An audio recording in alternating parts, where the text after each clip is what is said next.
వారు ఇహలోక భక్తులు. అందరూ కూడా తమ ఏము కొలది, తమ అక్కర కొలది, తమ ఇంటిను, తమ పొలాన్ని సమస్తం అర్పించి అపోస్తలుల పాదాల యొద్ద పెట్టారు. కానీ అననీయ సప్రియగా ఇద్దరు ఉన్నారు, భార్య భర్తలు.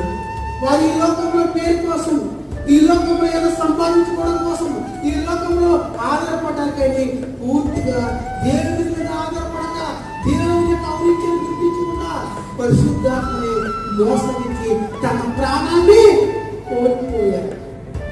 ఇక్కడ మనం గమనించాలి, మొదట తన ఆస్తిని కోల్పోయారు, రెండవది తన కుటుంబాన్ని కోల్పోయారు, మూడవది తన ప్రాణాలనే కోల్పోయారు.